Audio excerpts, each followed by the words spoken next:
Good morning. અવાજ આવે છે ને? ઓકે. ચેપ્ટર 10 કૃષિ. એમાં આપણે ગયા લેક્ચરમાં બે મહત્વપૂર્ણ પ્રશ્નો ભણ્યા જે હતા ભારતમાં કૃષિ ક્ષેત્રે થયેલ સુધારાઓ, જેમાં એક હતું ટેકનિકલ સુધારાઓ અને બીજું હતું સંસ્થાગત સુધારાઓ. ગઈકાલે આપણે 3 પ્રશ્નો આપેલા હતા જે તમે લખી નાખ્યા હશે. આજે આપણે આ 2 પ્રશ્નો ભણવાના છે. બંને પ્રશ્નો મહત્વપૂર્ણ છે. 2 થી 3 માર્ક્સમાં પૂછાયેલા 2 જ પ્રશ્નો ભણવા છે. ઓકે, આમ કટકા કરીએ તો 3 પ્રશ્નો થશે. તો પહેલો પ્રશ્ન છે હરિયાળી ક્રાંતિ. આપણે ગઈકાલે વાત થઈ હતી 1960 થી 1970 ની વચ્ચે દેશમાં હરિયાળી ક્રાંતિ થઈ, જેના પરિણામ સ્વરૂપ ભારત દેશની અંદર ખેત ઉત્પાદનમાં વધારો થવા લાગ્યો. તો હરિયાળી ક્રાંતિ થયા પછી ખેત ઉત્પાદનમાં નોંધપાત્ર વધારો થયો છે. અહીંયા ખાસ તમારે વર્ષ યાદ રાખવાનું છે એમસીક્યુ પ્રશ્ન માટે. હરિયાળી ક્રાંતિ કયા સમય થઈ? 1960ના દશકમાં હરિયાળી ક્રાંતિ થઈ. એક દશકો એટલે 10 વર્ષ થાય. 60ના દશકમાં હરિયાળી ક્રાંતિ. હરિયાળી ક્રાંતિ થઈ એ પહેલા ભારત દેશમાં અનાજની તીવ્ર અછત ઊભી થતી હતી. મતલબ અન્ન ઉત્પાદનની બાબતમાં આપણે પરાવલંબી હતા. અન્ન ઉત્પાદનની બાબતમાં પરાવલંબી હતા. તમે વિચાર કરો કે ભારત દેશ આઝાદ થયો એ પહેલાથી ખેતી પ્રધાન દેશ ગણાય છે. ભારત ખેતી પ્રધાન દેશ છે.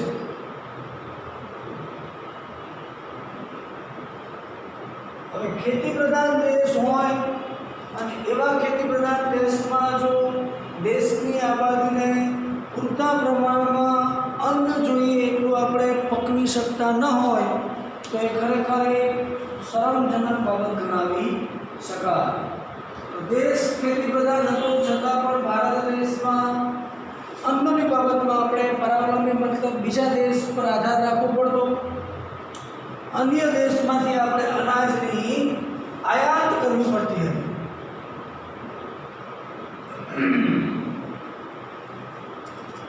લાંબા સમય સુધી કોઈ પણ દેશ માટે અન્નની આયાત કરવી પડે તો એ દેશની રાજકીય સ્વતંત્રતા જોખમાઈ શકે. એ સ્વાભાવિક બાબત છે. લાંબા સમય સુધી અન્નની આયાત કરવી પડે એ દેશ માટે યોગ્ય ન હતું. તેથી 1960ના દશકમાં હરિયાળી ક્રાંતિ થઈ અને સરકારે કૃષિ ક્ષેત્રને વધુ મહત્વ આપ્યું. અને આજે હરિયાળી ક્રાંતિ થયા પછી અન્નની બાબતમાં જે આપણે પરાવલંબી હતા એ જ દેશ આજે અન્નની બાબતમાં સ્વાવલંબી બની ગયો છે. આપણે અન્નની બાબતમાં સ્વાવલંબન પ્રાપ્ત કર્યું છે. એ શેના કારણે? દેશમાં થયેલી હરિયાળી ક્રાંતિને કારણે. હરિયાળી ક્રાંતિ પછી તો આજે દેશ અન્ન ઉત્પાદનની બાબતમાં એટલું બધું આગળ વધી લીધો છે.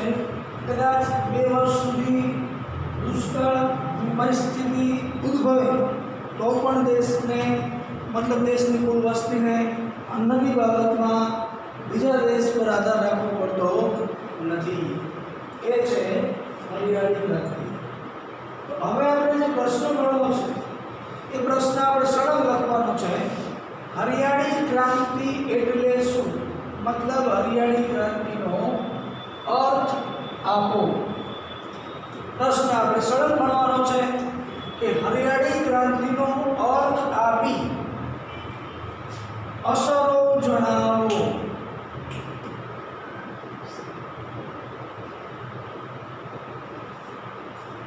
હરિયાળી ક્રાંતિનો અર્થ આપી તેની અસરો જણાવો.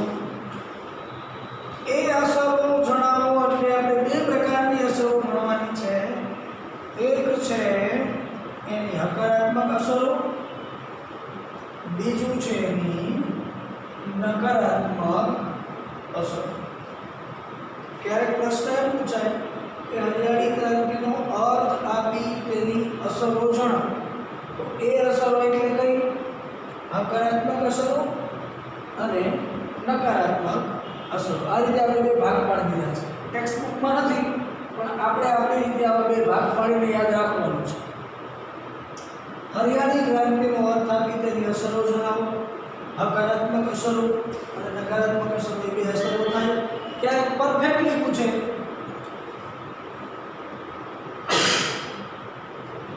હરિયાળી ક્રાંતિની અસરો જણાવો, તો તમારે અર્થ લખવાની જરૂર નથી, તો ડાયરેક્ટલી બે અસરો લખી નાખો.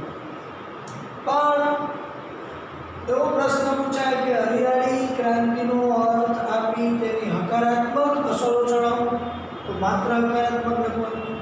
હરિયાળી ક્રાંતિનો અર્થ આપી હકારાત્મક અને નકારાત્મક અસરો જણાવો, તો બંને લખવાનું. હકારાત્મક અને નકારાત્મક શબ્દ ના આવ્યો અને ડાયરેક્ટલી પૂછે કે અસરો જણાવો, તો પણ બંને અસરો લખવાની થશે. એટલે પ્રશ્ન અલગ અલગ આ પ્રમાણે પૂછી શકાય.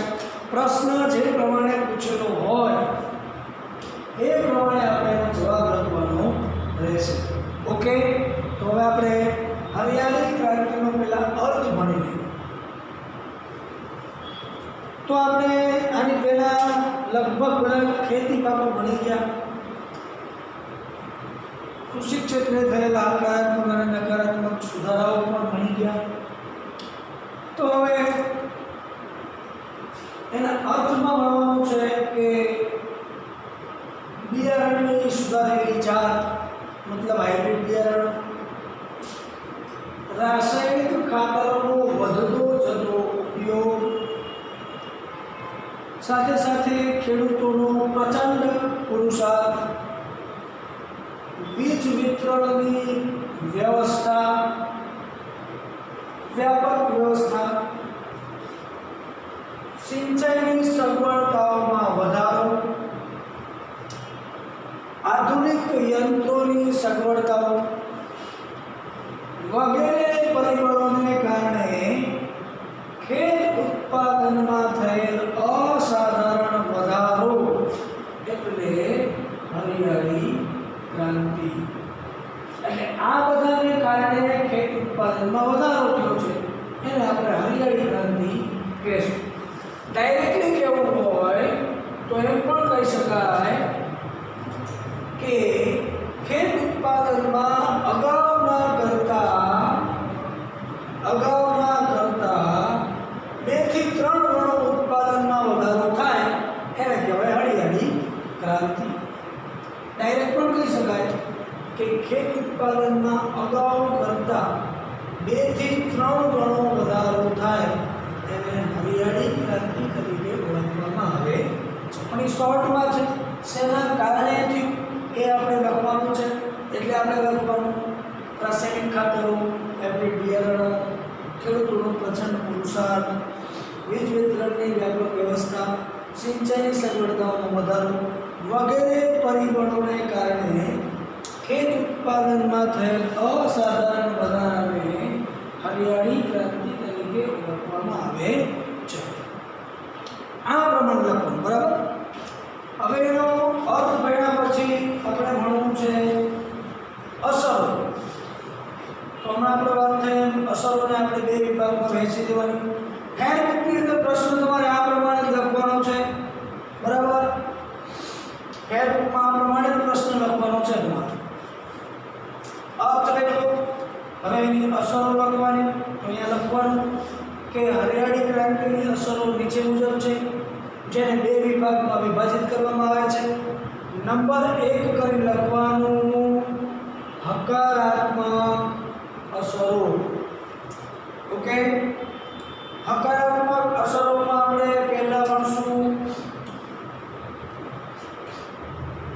હરિયાળી ક્રાંતિનો મુખ્ય ઉદ્દેશ ખાલી જગ્યા હતો.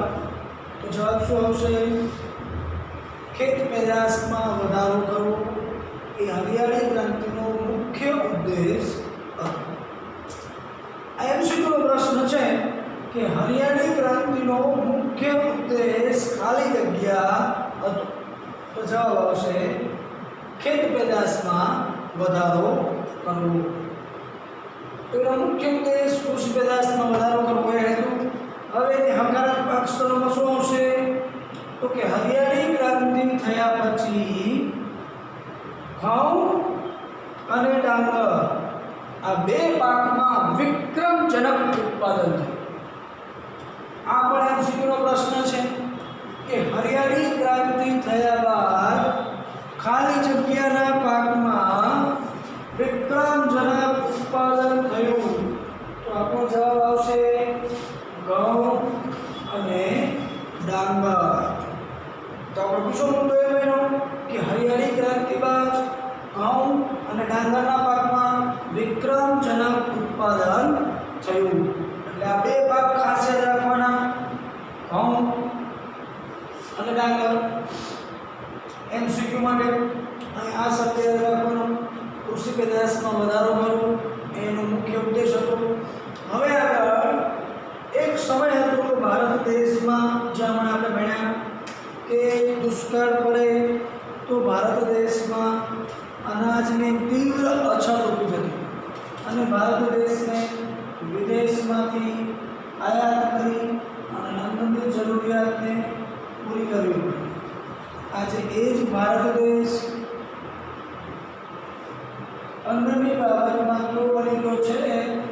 સ્વાવલંબી. 130 કરોડની આબાદી છે ભારત દેશની, છતાં પણ આજે ભારત દેશમાં અન્નનું એટલું બધું ઉત્પાદન થઈ રહ્યું છે કે કદાચ 2 વર્ષ સુધી દેશમાં દુષ્કાળની પરિસ્થિતિ ઉદ્ભવે તો પણ આપણે અન્નની આયાત કરવી ન પડે. એટલા બધા અન્નના ભંડાર આજે ભારત દેશમાં ભરેલા છે. તીવ્ર અછતને આપણે પહોંચી વળી શક્યા છીએ અને આજે ભારત દેશમાં અનાજના પર્યાપ્ત ભંડારો ભરાયા છે. એ હરિયાળી ક્રાંતિની ખાસ એક હકારાત્મક અસર ગણાવી શકાય કે આજે ભારત દેશમાં અનાજના પર્યાપ્ત ભંડારો છે. ગોડાઉનની અંદર અન્નને સાચવી રાખવામાં આવે છે.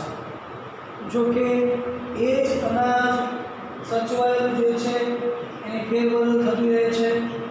એ ભારત દેશના જે બીપીએલ લોકો છે, મતલબ બિલો ઇન પોવર્ટી લાઇન, ગરીબી રેખા હેઠળ જીવતા જે લોકો છે એમને આ જ સચવાયેલું જે અનાજ છે એ જાહેર વિતરણ વ્યવસ્થાના ભાગરૂપે રેશનિંગની દુકાનો મારફતે એમના સુધી પહોંચાડવામાં આવે છે. તો આજે ભારત દેશમાં અનાજના પર્યાપ્ત ભંડારો ભરાયેલા છે. એ હરિયાળી ક્રાંતિની ખાસ હકારાત્મક અસર જણાવી શકાય. ભારત દેશમાં આજે અનાજના બફર સ્ટોકને કારણે, હમણાં આપણે વાત થઈ અનાજના પર્યાપ્ત ભંડારો જો ગોડાઉનની અંદર સચવાયેલા છે એ છે બફર સ્ટોક. તો બફર સ્ટોકને કારણે દુષ્કાળ કે અછતની પરિસ્થિતિનો સરળતાથી આજે ભારત દેશ સામનો કરી શક્યો છે.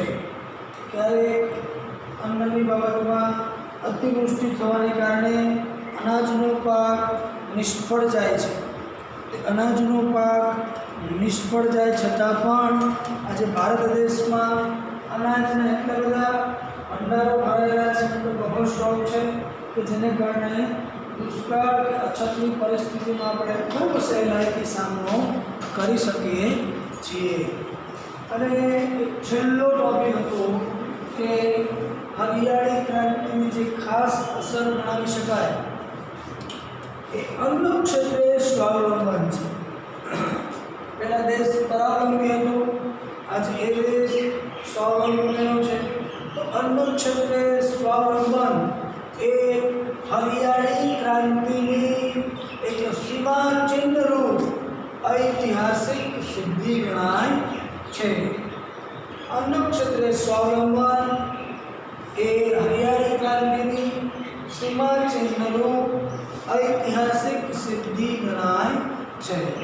આ મુખ્યત્વે આપણે જે 5 એ હકારાત્મક અસરો તરીકે લઈ શકીએ. ટેક્સ્ટબુકમાં જે આપેલું છે એ તો લોંગમાં હતું, મેં અહીંયા શોર્ટમાં કરી દીધું છે.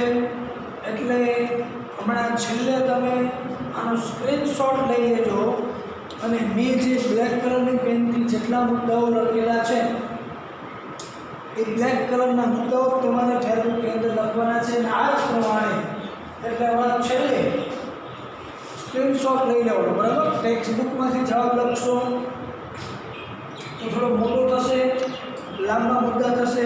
મેં અહીંયા શોર્ટમાં લખી નાખ્યો છે, એ તમે ફેરબુકમાં લખી નાખો. ઓકે, હવે આપણે ભણશું એની નકારાત્મક અસરો. ત્યારે માર્ક્સનો પ્રશ્ન પૂછાય કે હરિયાળી ક્રાંતિનો અર્થ આપી નકારાત્મક અસરો જણાવો. ખાલી નકારાત્મક, ક્યારેક માત્ર ને માત્ર હકારાત્મક અસર પણ પૂછી નાખે. તો આપણે બંને યાદ રાખવાની છે. હરિયાળી ક્રાંતિની નકારાત્મક અસરો નીચે મુજબ છે. એ નીચે મુજબ અસરોમાં ખાસ તો રોકડિયા પાકોનું વાવેતર હવે વધતું જાય છે. સિંચાઈની સગવડતામાં થયેલો વધારો,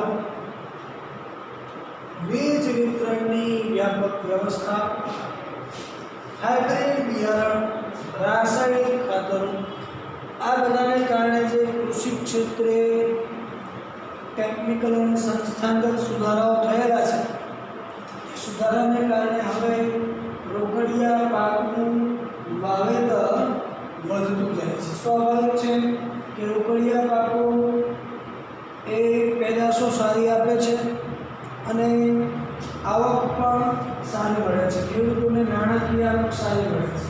એ રોકડિયા પાક વિશે આપણે ભણ્યા હતા. કયા કયા? કપાસ, શ્વાન, શેરડી, તમાકુ અને રબર. આ 5 રોકડિયા પાક છે. તો હવે આ 5 રોકડિયા પાકનું મહત્વ વધતું જાય છે. તો એની શું અસર થઈ નકારાત્મક? તો કે રોકડિયા પાકનું વાવેતર વધ્યું એટલે એના કારણે શું થયું? ધાન્ય પાકોનું વાવેતર ઘટ્યું. એ હરિયાળી ક્રાંતિની એક ખાસ નકારાત્મક અસર ગણાવી શકાય.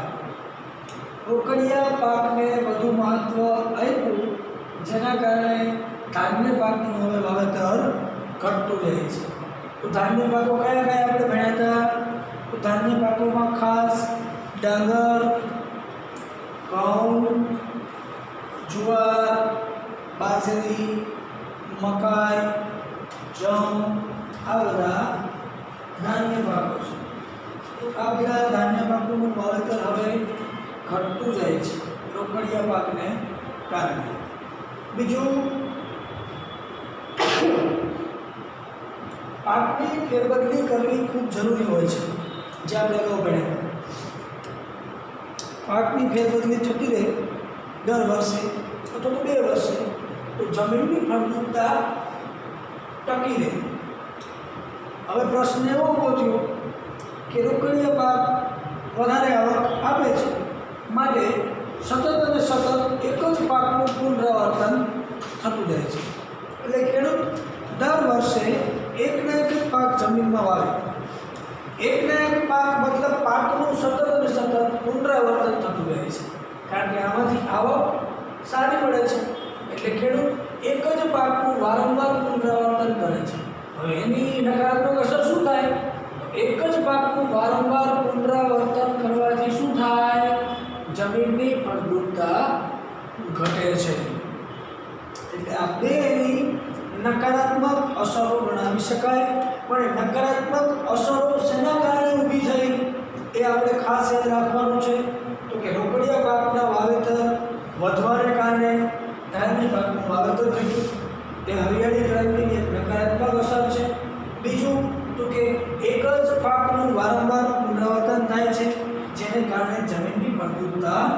ઘટે છે. આ બે એની નકારાત્મક અસરો હતી. અહીંયા આપણો એક પ્રશ્ન પૂરો થયો. એ પ્રશ્ન હતો હરિયાળી ક્રાંતિનો અર્થ આપી તેની અસરો જણાવો. આવો પ્રશ્ન હોમવર્કમાં આજે આપીશ. અસરો જણાવો. તમારે જાતે નક્કી કરી નાખવાનું કે અસરો પૂછી છે તો શું આવશે? હકારાત્મક અસરો અને એની નકારાત્મક અસરો. એટલે કહું છું આનો સ્ક્રીનશોટ છેલ્લે લઈ લેજો, ભૂલતા નહીં. આ પ્રમાણે જવાબ તમારે એનું લખવાનું રહેશે, મુદ્દા પાડીને. બરાબર? હવે આપણે આના પછીનો એક પ્રશ્ન ભણવાનો છે. એ છે ભારતીય અર્થકારણમાં. અર્થકારણ શબ્દ ક્યારેક એની જગ્યાએ બીજો શબ્દ આપ્યો હોય, અર્થતંત્ર, બંને એક જ. બરાબર? ભારતીય અર્થકારણમાં કૃષિનું યોગદાન જણાવો, અથવા તો ભારતીય અર્થતંત્રમાં કૃષિનું યોગદાન જણાવો, બંને એક જ. ખાસ ધ્યાન રાખવાનું. આજનો આપણો બીજો પ્રશ્ન રહેશે ભારતીય અર્થકારણમાં કૃષિનું યોગદાન જણાવો. ભારત ખેતી પ્રધાન દેશ છે. ખેતી પ્રધાન દેશ હોવાને કારણે ભારત દેશના મોટાભાગના લોકોનો આર્થિક વ્યવસાય એ ખેતી છે. એટલે દેશમાં ખેતીને વધુ મહત્વ અપાઈ રહ્યું છે. હવે ખેતી પ્રધાન દેશ હોવાને કારણે સ્વાભાવિક છે કે લગભગ અડધો અડધ, મતલબ 50 થી 60%. આ રીતે લખો તો પણ ચાલે. આંકડા 50 થી 60% લોકોને રોજગારી પૂરી પાડે છે. એટલે દેશના અર્થતંત્રમાં કૃષિનું ખૂબ યોગદાન છે. એના વિશે આપણે 7 મુદ્દાઓ ભણવાના છે. લગભગ અડધો અડધ, મતલબ 50 થી 60% લોકોને ખેતી એ રોજગારી પૂરી પાડે છે. બીજો મુદ્દો છે કે ભારતમાં ખેત પેદાશનો હિસ્સો કુલ ઘરેલું પેદાશનો, મતલબ જીડીપીમાં, જીડીપીને કહેવાય ગ્રોસ ડોમેસ્ટિક પ્રોડક્ટ, એને ગુજરાતીમાં કહેવાય કુલ ઘરેલું પેદાશ. તો કુલ ઘરેલું પેદાશમાં કૃષિ ક્ષેત્રનો હિસ્સો કેટલા ટકા છે? 17%. એમસીક્યુનો પ્રશ્ન છે. આ પણ એમસીક્યુનો પ્રશ્ન હતો કે ભારતીય અર્થકારણમાં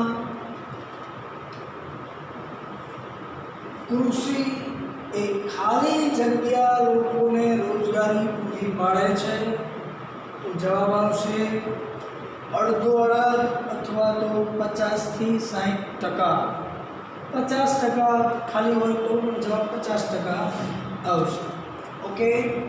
બીજો પ્રશ્ન હતો કે ભારતમાં જીડીપીની અંદર ખેત પેદાશનો ખાલી કેટલા ટકા હિસ્સો છે? તો જવાબ આવશે 17%. 17% હિસ્સો કુલ ઘરેલું પેદાશમાં માત્ર ખેતીનો ગણાય છે. ત્યાર પછી ત્રીજો મુદ્દો છે ખાસ વિદેશી હુંડિયામણ, મતલબ વિદેશી આવક. એનું ટૂંકમાં કહીએ તો વિદેશી આવક. ભારત દેશ મુખ્ય ખેતી પાકોની વિદેશમાં શું કરે છે? નિકાસ કરે છે. એ નિકાસ કરીને વિદેશમાંથી આવક મેળવે છે. તો આપણે અગાઉ બધા ખેતી પાક ભણ્યા હતા. એ ખેતી પાકોમાં આપણા જે મુખ્ય ખેતી પાક હતા, જેમાં રોકડિયા પાક હતા, ત્યાર પછી પીણાઓ મતલબ ચા, કોફી, કોકો, ત્યાર પછી તેલીબિયા, તેલીબિયામાં મગફળી, તલ, એરંડા, આવા બધા ખેતી પાકોની ભારત દેશ વિદેશમાં નિકાસ કરે છે. લગભગ ખેતી પાકમાં વિશ્વમાં ભારત દેશનો ક્રમ પહેલો અથવા તો બીજો છે, જે આપણે અગાઉ ભણ્યા છે. બરાબર ને? તો ખેત પેદાશની ભારત દેશ વિશ્વના દેશોમાં નિકાસ કરે છે, મુખ્ય ખેત પેદાશ, અને એ નિકાસ કરીને વિદેશી હુંડિયામણ પણ પ્રાપ્ત કરે છે. તો વિદેશી હુંડિયામણ પણ પ્રાપ્ત થાય છે. એનાથી આગળ તમામ પ્રકારના જે ખેત પેદાશ છે, ટોટલી ખેત પેદાશ, એ બધી જ ખેત પેદાશના ઉત્પાદનમાં એ આપણે અગાઉ ભણી ગયા છીએ કે વિશ્વભરમાં ભારતનું સ્થાન કેટલાનું છે. આ પાછો MCQ નો પ્રશ્ન આવ્યો. બીજા નંબરનું સ્થાન છે. પ્રથમ નંબરે કયો દેશ આવશે? આપણે અગાઉ વાત થઈ ગઈ હતી, ચીન. આખા વિશ્વમાં ખેત પેદાશના ઉત્પાદનમાં ચીન પ્રથમ ક્રમાંકે છે અને ભારત બીજા ક્રમાંકે ગણાય છે. બરાબર? તો MCQના પ્રશ્નમાં પૂછાય કે ખેત પેદાશના ઉત્પાદનમાં વિશ્વભરમાં ભારતનું સ્થાન કેટલામું છે? તો જવાબ આવશે બીજું સ્થાન છે. પ્રથમ નંબરનું નહીં પૂછાય. આ તો આપણે એમથી વાત કરી કે ચીન પ્રથમ નંબરે છે, એ નથી પૂછાતું, પણ બીજા નંબરે ભારત દેશ આવશે. બરાબર? તો વિશ્વમાં ટોટલી ખેત પેદાશના ઉત્પાદનમાં ભારતનું સ્થાન બીજા નંબરે ગણાય છે. એમાં ખાસ તલ, કપાસ, એરંડા, તમાકુ, આ બધાના ઉત્પાદનમાં તો ભારત દેશ પ્રથમ જ નંબરે છે. પણ અમુક પાકમાં બીજા નંબરે છે, પ્રથમ નંબરે ચીન છે. એટલે ઓલ ઓવર ટોટલી ખેત પેદાશ, બધા જ પ્રકારની ખેત પેદાશના ઉત્પાદનમાં વિશ્વભરમાં ભારત બીજા ક્રમાંકે છે. બીજું તો કે ભારતીય અર્થકારણમાં કૃષિનું મહત્વપૂર્ણ જો કોઈ યોગદાન હોય તો એ છે ઉદ્યોગોની અંદર.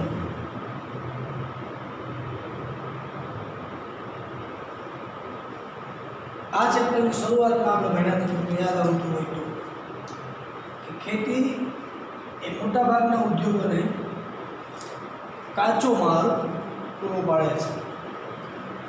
તો લગભગ ઉદ્યોગોને કાચો માલ એ ખેતીમાંથી પૂરો પાડવામાં આવે છે.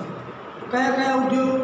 તો કે કાપડ ઉદ્યોગ, ખાંડ ઉદ્યોગ, રબર ઉદ્યોગ, ખાદ્ય સામગ્રીના બધા ઉદ્યોગ, તેલ ઉદ્યોગ, કાગળ ઉદ્યોગ, આવા લગભગ બધા ઉદ્યોગોને કાચો માલ કોણ પૂરો પાડે છે?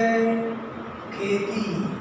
મતલબ આપણો આ મુદ્દો થશે કે ઉદ્યોગોને કાચો માલ પૂરો પાડે છે. એવી જ રીતે દેશના લોકોને ખોરાક પણ ખેતી જ પૂરો પાડે છે. મતલબ કૃષિમાંથી દેશના લોકોને ખોરાક પૂરો પાડે છે. એવી જ રીતે એનાથી આગળ સામાન્ય મુદ્દો ટેક્સ્ટ બુકમાં નથી, પણ આપણે લખી નાખવાનું કે પશુઓને ઘાસચારો પણ ખેતીમાંથી જ મળી રહે છે. આમ આ 6 જે ટોટલ મુદ્દાઓ છે એ 6-7 મુદ્દાઓ ભારતીય અર્થકારણમાં કૃષિના યોગદાનના મુદ્દાઓ ગણાવી શકાય. હવે સ્ક્રીનશોટ લઈ લો. આ પ્રમાણે તમારે બ્લુ કલરવાળું કંઈ લખવાનું નથી થતું. બ્લુ કલરવાળું કંઈ લખવાનું નહીં. એ સામાન્ય ભણતા આપણે જે આવ્યું એ મેં લખ્યું હોય. તમારે ફેરબુકની અંદર બ્લેક કલરની બોલપેનથી જે બધા મુદ્દાઓ લખેલા છે એનો જવાબ થશે. બરાબર? એટલે કાળા રંગની પેનવાળું તમારે ફેરબુકમાં લખવાનું. એટલે પ્રશ્ન આજના આપણા 2 થયા. હું નીકળી જાઉં છું. સ્ક્રીનશોટ લઈ લો ફટાફટ.